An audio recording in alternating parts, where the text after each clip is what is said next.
All right, so it's 7:03 on Monday, January 14th, 2019, and I'll call the meeting to order. And the first thing we'll do is stand for a moment of silent reflection.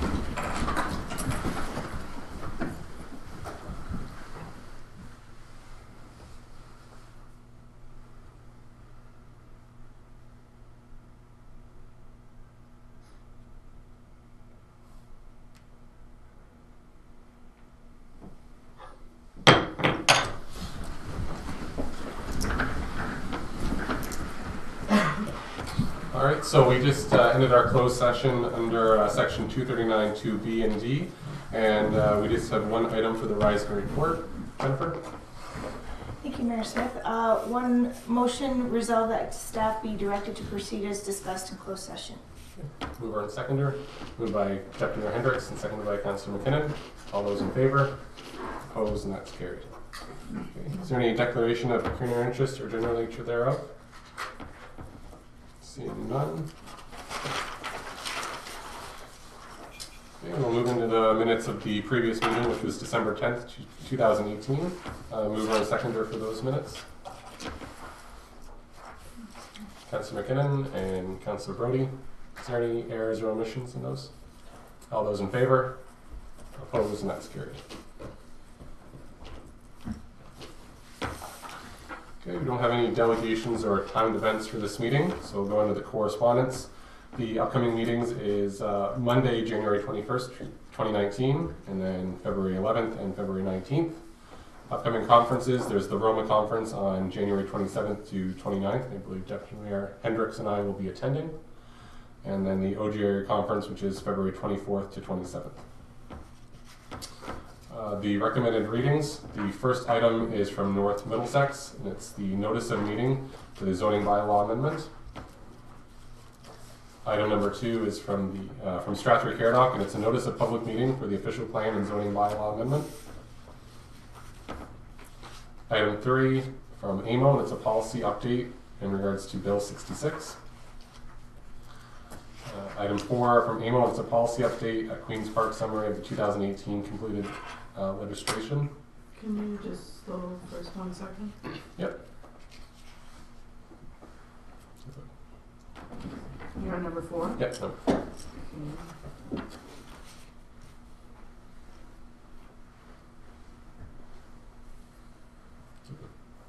Question on that, Councillor Clark? So I just wondered if there's any more information on the Construction Act.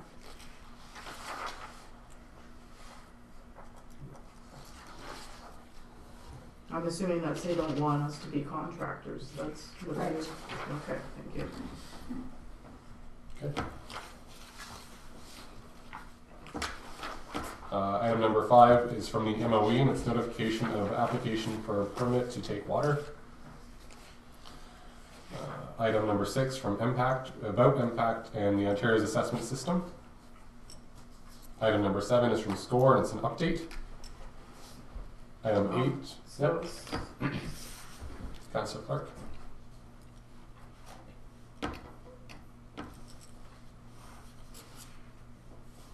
Oh, so under the SCORE, like does the township under that catchment, would we be eligible for any summer student hiring? When they're talking about workplace planning and development, I believe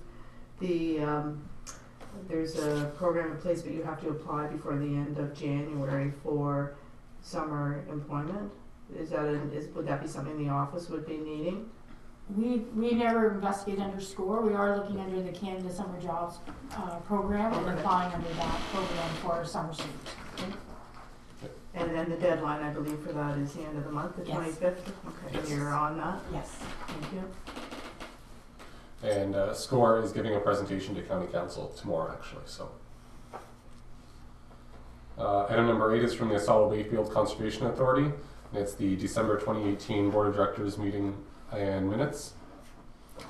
Item number 9 is from the St. Clair Region Conservation Authority, and it's the November and December 2018 meeting highlights. Questions? Councillor Clark. This is through the mayor, directed at Councillor McKinnon. Yep. Under the campgrounds there, they speak about the stats, what they were for 2018.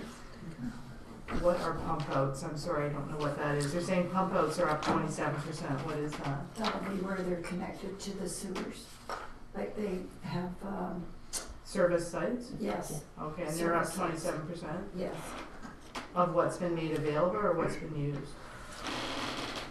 That I don't know. I don't know what's been used. Okay. If I may, Yeah. I would assume of people taking advantage of that opportunity, what they do is go from campsite to campsite, and they will pump out your trailer holding tank and deliver it to the station, as opposed to you having to take your Oh, okay. I just wasn't tank I'm to not the a camp station, right, so, okay. yes. I believe that more people are taking advantage of it because it's much easier for them to do it on a bi-weekly basis. Okay. And are we assessed any of that cost or no? It's part of the budget. Okay. Okay, and the last one, item number 10, is from the Middlesex London Health Unit, and it's a cannabis update. Councillor McKinnon? Through the mayor, just a comment. I thought the background was really good that Mackie put forth. And I agree with it. All right, and then we just have one item, one action item. It's the Environmental Registry of Ontario, and it's the renewable energy approvals.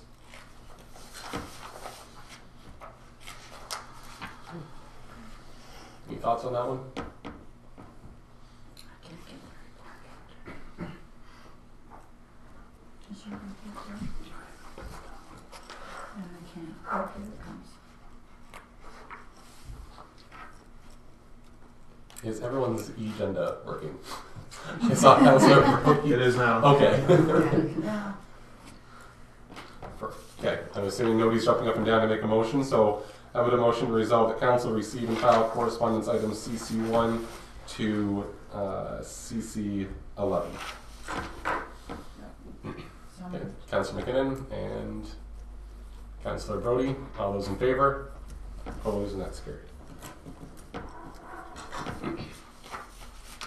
Okay, we're going to move into our staff reports, and our first one is from our Public Works Manager, Jeff Lowe.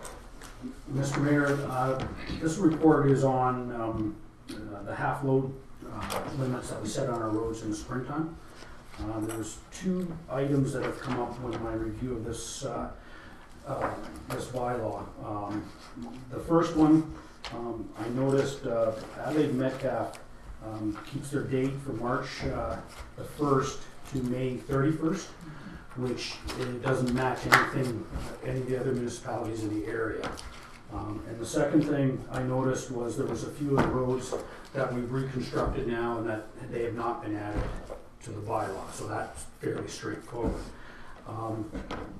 Going back to the dates, I contacted all the municipalities in Middlesex County, as well as Middlesex County, as well as the other townships that border our area, and they're all May the 1st rather than May the 31st. Last year I had a number of inquiries as to why we were limiting the actions on our roads. And there was a number of construction projects that were forced to only draw in half loads at that time of the year. I had a number of comments at that point because it was a nice spring that basically they ignore the bylaw, which I said a bylaw is a bylaw, it has to be followed.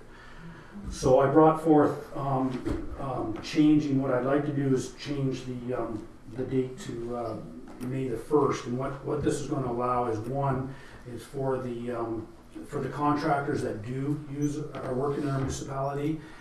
They understand May the 1st is half load season, so when they're quoting jobs, May the 1st is kind of their deadline. So it keeps a uniformed activity across all the municipalities. One, it's easier for them to follow, but it's also easier to police. So if we have an issue, we can call on the enforcement of it, which is the MTO inspectors can enforce it. So, having said that, I resolved that I'm looking for council to approve the new load restriction dates of March the 1st to May 31st to match the rest of the municipalities in the area. And that, secondly, that the council resolved to direct the clerk to prepare a revised reduced load restriction bylaw with the new time period and an updated Schedule A, which I guess I should explain that to you. Schedule A, the additions really are Scotchmere and Walker's Drive that have to be added to it. And I'm including the ones we're rebuilding right now, because there's no sense going back and redoing this later on. So I'm including the 3 blocks that we're working on right now. So that's Perfect. Thanks, Jeff. Is there any questions at all? So we have the recommendation in front of us, and we have the 2 motions there, which is resolve that council receive the prohibiting heavy load bylaw update report as presented by the Public Works Manager. Mover and seconder for that. Awesome. Okay. Councillor Clark and Deputy Mayor Hendricks. All those in favor? Opposed or carried. And then the second section of that, which is resolved that council approve the new load restriction period of March 1st to April 30th annually. Okay. Deputy Mayor Hendricks and Councillor McKinnon. All those in favor? Opposed and carried. I have to say that makes me very happy because I look at all the other roads in other townships and I go, why is ours longer than everybody else's? So that's good. And will the signs, I'm assuming you'll be doing all new signs or just changing? So no, I maybe should have mentioned that. When changing the date, all we need to do is change the sticker. We just have to add a sticker, which is a very little cost. The real cost will be the addition of the signs on Scotchmere and Walker's when we install them. Which have to be done anyways. Which have to be done anyways, exactly. Excellent. And will those be smaller than the ones that are currently up there? Those ones are quite large and hit the No, I'm night. afraid, Mr. Mayor, that the signs that are up there now are large, and that's why we've gone to 4x4 instead of the steel post with them. By the highway traffic, no, not the highway traffic, by the Ontario traffic manual, those signs have to be that size with that labeling, I'm afraid. So Okay. we have to have those signs. Okay, perfect. Is there any questions at all for Jeff and the Roads Department? Seeing none. Anything else, Jeff? Okay, so we'll go on to our next staff report, which is our clerk's report. Jennifer. Thanks, Mayor Smith. My first report there is the election report. So under the Election Act, clerks are to give council a report of accessibility report within 90 days after the election. So in 2018, the clerk established policies and procedures to ensure that all electors have the opportunity to fully participate in the 2018 municipal and school board election for the township. And under the Municipal Elections Act 1996, as amended, a clerk is responsible for conducting an election, shall have regard to the needs of electors and candidates with disabilities. The clerk shall prepare a plan regarding the identification, removal, and prevention of barriers that affect electors and candidates with disabilities, and shall make the plan available to the public before voting day and a regular election. And within 90 days after the voting day and a regular election, the clerk shall prepare a report about the identification, removal, and prevention of barriers that affect electors and candidates with disabilities, and shall make the report available to the public. So this is the report that's in front of you, and after tonight, this report will be made available to the public on our website. So in summary, the election accessibility plan was created in March of 2018, and it was made available to the public throughout the election in hard copy and on the municipal website. This proved to be a tool for staff to perform a daily review of the physical municipal building where the Voter Help Center was located, and to track any observations and or issues. The daily accessibility checklist addressed the Voter Help Center location, parking area, pathways to the building, entrance to the building, travel within the building and the voting area, including the equipment used for voting purposes. All daily reviews were quite typical, noting no perceived barriers to accessibility. During the 2018 municipal election, 45 electors were assisted at the Voter Help Center, with accessibility problems being a non-issue for our township. In 2014, according to the records that I have, the number of electors that visited the Voter Help Center were 13. However, this number does not include the day of the election. Concerns that were brought forth during the election, they were minor in nature. Issues noted were telephone voting method, automated assistant spoke too fast. There was 2 verbal concerns that were brought to the municipal office. Telephone voting method, on day 3, there was low volume. And this was 1 verbal concern that came to the municipal office. Telephone voting method, confusion with not enough instruction for position of council that required more than 1 choice to choose from, so there wasn't enough instruction to pick all the numbers first, then hit the pound key. There was 2 verbal concerns to the office for that. Paper ballot at Voter Help Center. Out of 45 individuals that came to the Voter Help Center for assistance, about half of those asked about paper ballots, as they understood there would be paper ballots at the poll. And this is the second election where the township did not have polls or paper ballots.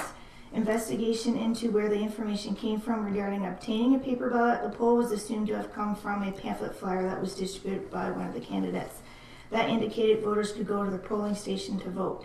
The township advertised on township Facebook page and on the website that there would be no paper ballots for 2018, which was the same as 2014. Internet voting method, the address bar. This was something that came up with some phone calls that I received. So depending on the version of Internet Explorer or Chrome or Firefox, they have what's called an awesome bar. So the awesome bar acts as a search engine and an address bar. So when you go to put in the address that was put on your voter instruction letter, it came up as not found, which means it was trying to search. So I had to Google ways to disconnect that and through on phone step by step with individuals, or they had to use a different web browser. Internet voting method, the CAPTCHA. Sometimes the pictures were fuzzy and hard to see what was being asked. This was reported to the office and observed while providing voter assistance. Additional reports, you'll note that the 2018 Adelaide Metcalfe Municipal School Board elections has statistics that are attached there, and this report was generated by IntelliVote based on the number of votes received during the election from eligible voters in the township. This part of the report is not mandatory, however, I found it to be helpful information for future elections. There is no financial impact with respect to this report. There was a line item for election expenditures of $14,250 in the 2018 budget, and our total expenses for the election was $9,018.76, and there was a reserve fund that had funds of $10,500 which covered these expenses. So basically, council to accept the 2018 election report, including accessibility staff report as presented by the clerk. Okay, mover and seconder for the recommendation, Councillor Brody and Councillor McKinnon. Is there any discussion? Councillor Clark. So we went the election expenditure budget of $14,250. So do you actually move those funds over to reserve, so you have to swing them back over, or there's no movement of money, it's just not being? Well, Ask the treasurer. okay, we'll bring out from our reserve. We currently have the $10,000 in the reserve fund, so we'll bring out enough in 2018 to cover the cost of the 2018 election. Every year we put away a little bit in our reserve for election funds specifically for that purpose, so that in 4 years we have a little bit of reserve and it's not a big hit to the budget at the election year. Okay, so you like each year you Yes. would allocate. Perfect, thank you. Okay, any other questions? Comments? No? All those in favor? Opposed, and that's carried. And before we go on to the next report, I did skip over a motion from the Public Works Manager's report. Now it's resolved that Council direct the clerk to prepare a revised reduced load restriction bylaw with the revised load restriction period and updated Schedule A. Okay, Councilor Clark and Secretary Hendricks. All those in favor? Opposed, and that's carried.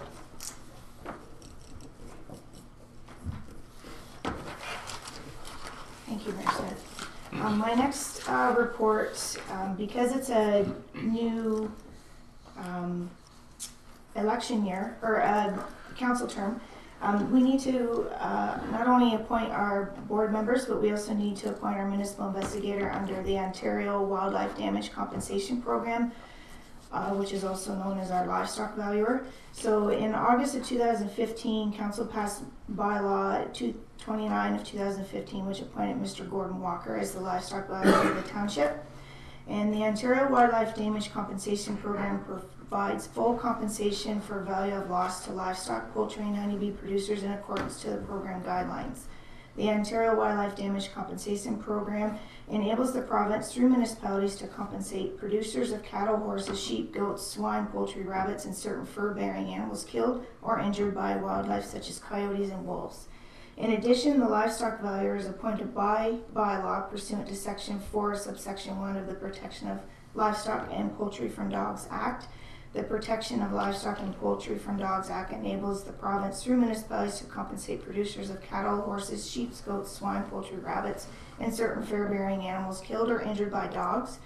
The Act also imposes liability upon the township where a dog kills or injures livestock or poultry, whether the owner of the dog is known or not, and shall pay to the owner of the livestock or poultry no more than the maximum amount as set out in the regulations within 30 days. The municipal investigator for the Ontario Wildlife Damage Compensation Program / livestock valuer is responsible to investigate claims and determine the type of predator responsible when an owner discovers their livestock or poultry has been killed or injured. The municipal investigator / livestock valuer then must complete claim forms, and those are submitted here to the township for processing. The financial impact is the same remuneration as it's been in the past. It's a flat fee of $60 for each investigation and 50 cents a kilometer for mileage. Under the Ontario Wildlife Damage Compensation Program, the township receives an administration allowance of $30 per claim.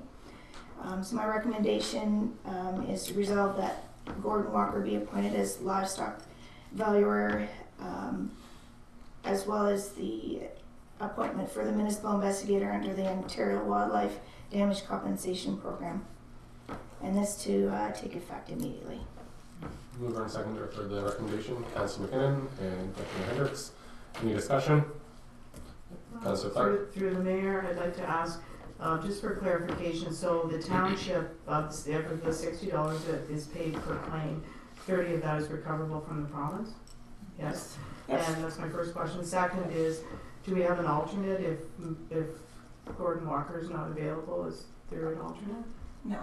So what would you do in the case of that?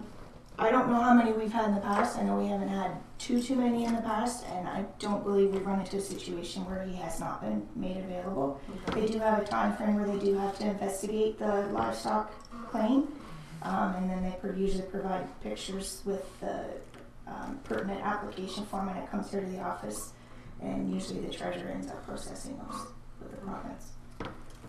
Thank you. Okay, any other discussion? All those in favor? Opposed? And that's carried.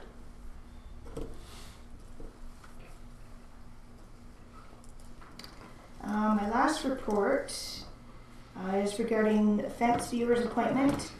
So under the Line Fences Act, it's required that council of every municipality to appoint such number of fence viewers as are required to carry out the provisions of the Line Fences Act. The line fence viewers arbitrate on line fence disputes between property owners. Although Section 8, subsection 1 of the Line Fences Act states that fence viewers shall make an award in the prescribed form signed by any two of the 3 fence viewers, it is recommended that a minimum of 3 fence viewers attend each premise that requires arbitration. The current bylaw requires updating with the commencement of the new term of council, and currently the following 3 are fence viewers for the township: Mr. David Ball, Mr. Ron Dunn, and Mr. Peter Brown. I've contacted Mr. David Ball, and he is not interested in staying with the township as a fence viewer. However, he did provide Mr. Tim Early's contact information for someone who may be interested. I contacted Mr. Early, and he confirmed his interest as a fence viewer. I contacted Peter Brown, and he is interested in staying with the township as a fence viewer.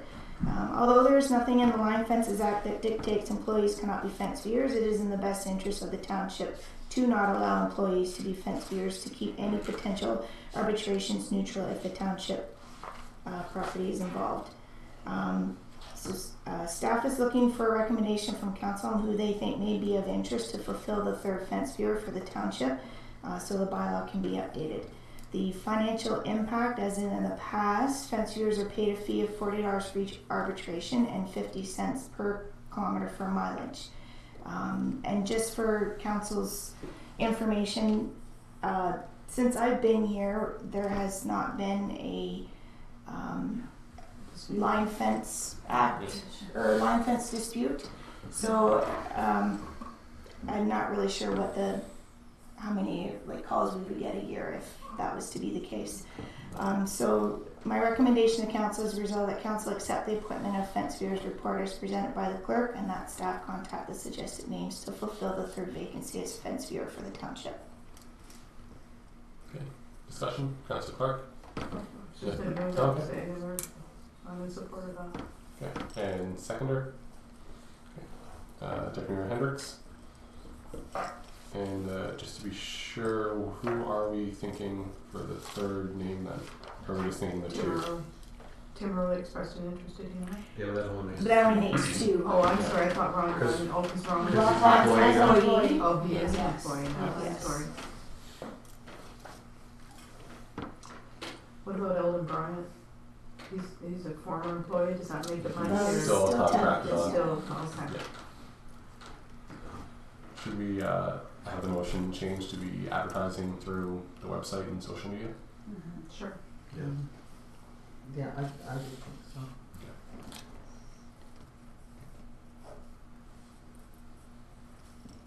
So that staff be directed to advertise on Facebook and our township website for fence viewer. That's fine too.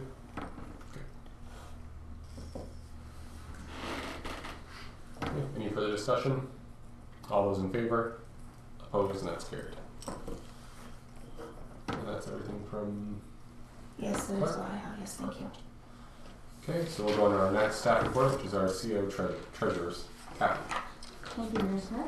The first item is the invoice payment approval listing from December the 11th, 2018 to January 10th, 2019. You will see there's two separate lists, the first one being up to December 31st, 2018. It is in a different format, and we are looking for your feedback on the two sets of lists and whether you like to see the old way we've done it or the new way. The total of the checks being submitted for approval is $1,164,671.10. Okay, so questions so far on the accounts payable from December 11th to the 31st. I'm just getting access to them now because our. Okay. Kathy answered my questions by providing us with the explanation on the legal services. Okay. I believe that was the only one I had. But that's been provided me. Yes. Okay, so. Councillor Brody or Deputy Mayor Hendricks, any questions on the first listings? No, I don't have. Okay, any questions from January 1st to the 10th?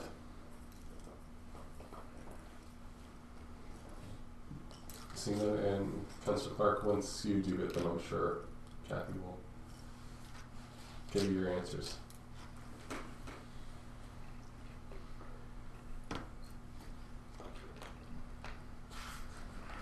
Do you want feedback on the On the data? two sets, yes.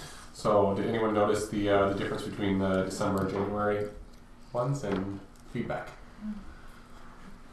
Okay, Deputy Mayor Hendricks?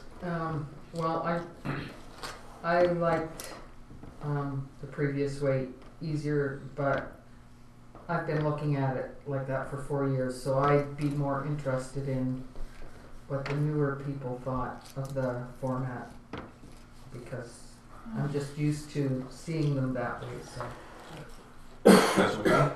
Was the only thing missing the department off the top? The departments are there, it's just laid out in a different format. It's trying to make it less of a burden to download it when council goes to download it, because we reduced it considerably by the number of pages.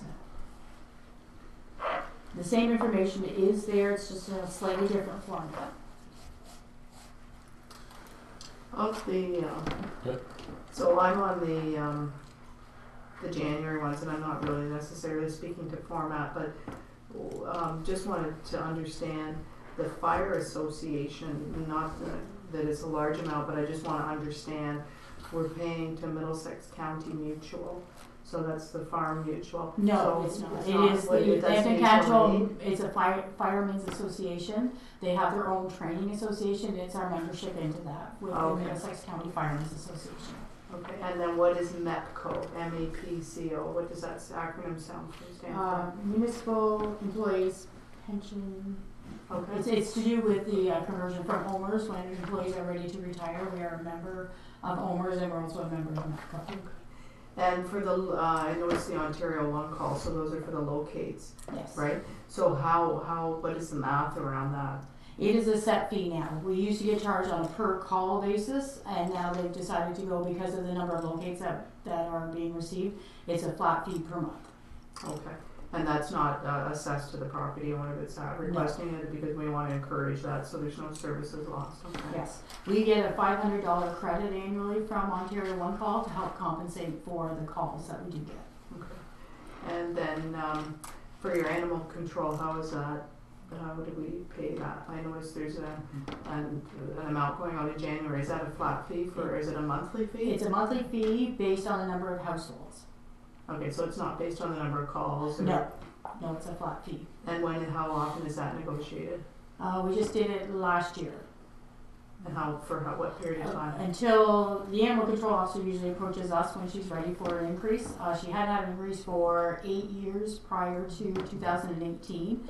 So she had a 3% increase in 2018 after the previous 8 years. Okay. And she usually, what we do is make sure that our dog tag licensing fees cover the cost of the animal control.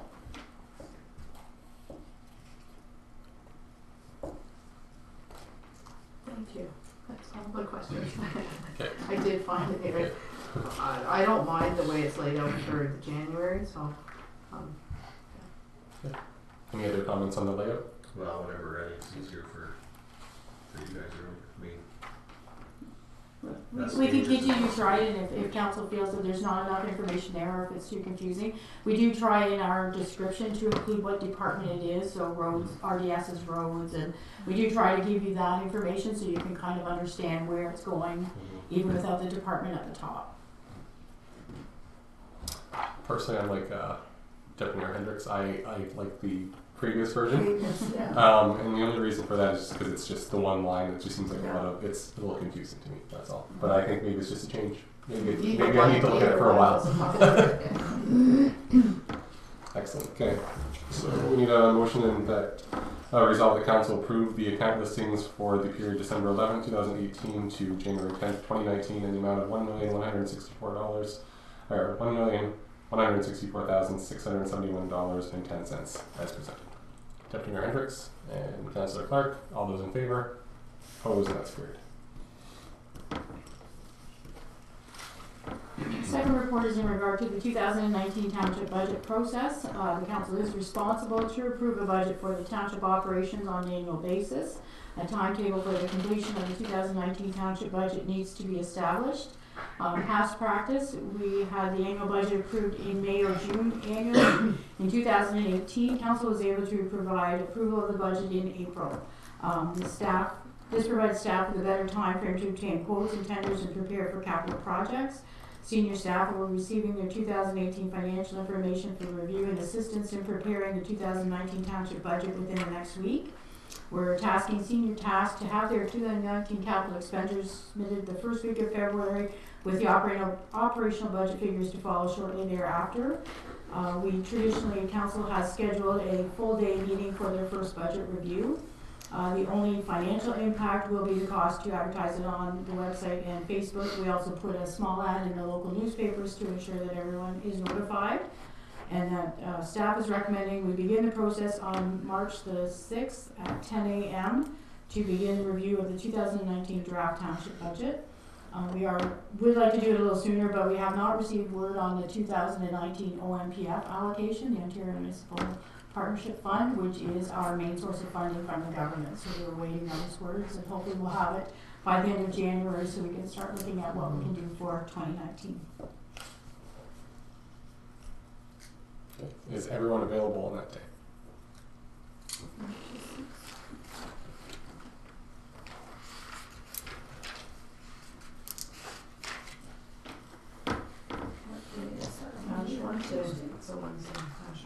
I should be okay. Or is What it- time are you proposing? No, it's 10. 10. Okay, so motion for approval on that. Commissioner Hendricks and Councillor Brody. All those in favor? Opposed? And that's carried. Please no one book holiday. Oh no. Yeah. I did read something today about the OMPF being under some sort of provincial review, so. So we were notified in late December that it would be under review until at least the end of January. So that's your challenge, is you budget challenge, you can't provide this in November, December like the normal business would, because you don't know how much you're being allocated from your partner. We can provide a budget earlier, and we're striving to make it so that we are looking at a November, December, as opposed to waiting till the first of the next year. This does provide a challenge this year because we're not really sure what the impact is going to be, whether it's going to stay status quo or whether it's going to be reduced. Because longer term, that should be one of our goals, is to have that ready a lot sooner than now. Yes. So, okay, thank you. Okay.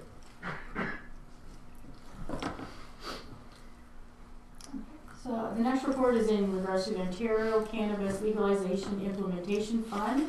Council does need to make a decision by January 22nd. We need to submit it to the Alcohol and Gaming Commission of Ontario, whether council is looking to opt in or opt out of the permission to allow retail cannabis stores within the municipality. You received 2 reports in December, one from Planner Aaron Bash and one from myself in regards to the implementation fund that is available. The municipality will receive the minimum funding of $5,000. If we opt out, that will be the last of the funds that we receive. If we opt in, we will receive more funding going forward. And we're just looking to council for direction on whether you want to receive my report and whether council wishes to opt in or opt out for the cannabis retail outlets. First, we'll get the motion to receive the report. So, Councillor Clark and Councillor McKinnon. All those in favor? Opposed and carried. And then discussion on whether we should opt in or opt out. Well, my one thought of opting in is if you don't, you're not gonna be up for any other funding. Right, that's it. So, this is new to everybody, so who knows where this is gonna go, so if you cut off your funding, it might not be a good idea. Deputy Hendricks. Yeah, and I think one of the other goals of the whole legislation is to limit the amount of illegal activity and black market, and I think that's always a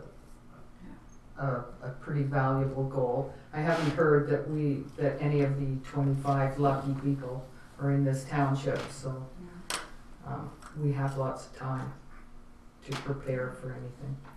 Councillor McKinnon. I agree with both Councillors Brody and Hendricks, and I'm in favor of opting in, and I think we're at a point in time where our grandparents were with liquor after the prohibition, and so my reasons for opting in, I feel it's better to have our ratepayers being protected by a product that's regulated. I don't have anything further to add. Okay. So we need a motion then, it's either going to be resolved that council opt in or opt out to cannabis retail stores within its municipal boundaries in accordance with the Cannabis Law Statutes Amendment Act of 2018. So motion one way or the other.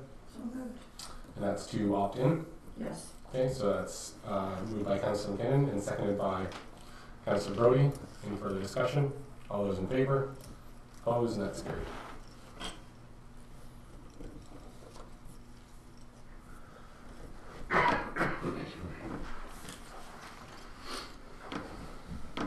The next report is in regards to the council remuneration.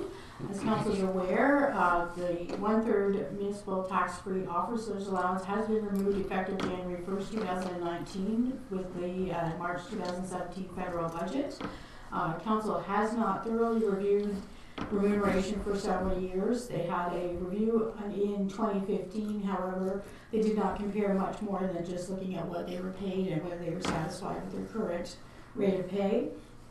For information purposes, several reports from other municipalities were circulated in December of 2018, and it's being recommended that council consider remuneration to include the 1/3 allowance, loss of the 1/3 allowance, as well as a hybrid remuneration to include an honorarium and a per meeting pay, as well as remuneration for mileage and travel.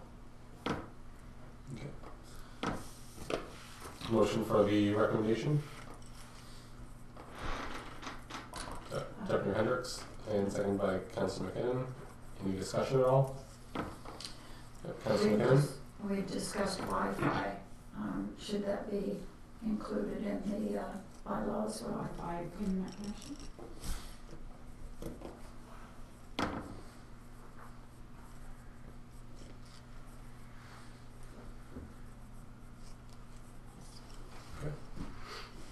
Anything else?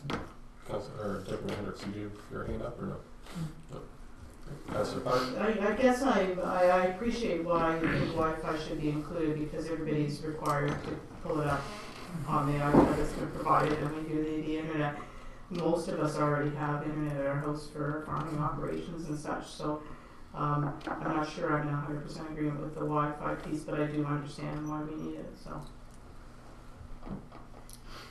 Okay. If I may, we'll bring that back in the report with a recommendation, and council can decide at the next meeting what they choose to do with it. Okay, all those in favor? Opposed, that's carried. If I may, I was speaking with our planner Aaron Bash today and the director of planning Dirk White Vanderwerf, and they have a planning 101 that they would like to present to council. It just gives you an overview of the county planning processes, what official plan that is, what the zoning bylaw is. They are available on January the 21st. We will be entertaining several planning applications that evening, starting at 7 o'clock. And I was wondering if council would consider starting at 6:30 p.m. to receive the planning 101 review from the county planning department. And if so, would you pass a motion that we begin at 6:30 p.m. on Monday, January 21st? That's to have them. To have them make their presentation prior to making decisions on planning applications. Councilor Clark and Councilor McKinnon. All those in favor? Opposed, that's carried. Do you have anything else, Kathy? Okay, is there anything for other business? Councilor Clark? I'm wondering, we had a meeting last week in reference to the strategic plan, and I'm wondering if we could maybe instruct the office to reach out to Monty McNaughton and see if he would consider coming to a council meeting to further elaborate on the expansion of natural gas.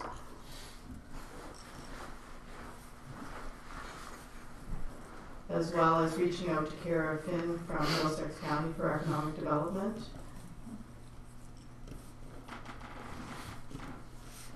And I would like all councillors to be provided with a copy of the complaint form as it relates to property standard bylaw infractions, just so we're familiar with that.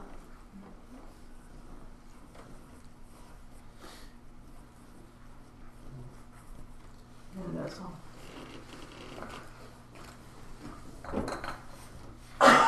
Assuming the complaint form won't, once the bylaw is updated, then it'll be distributed? Because at this time, there's no sense of... Is there an actual form right now?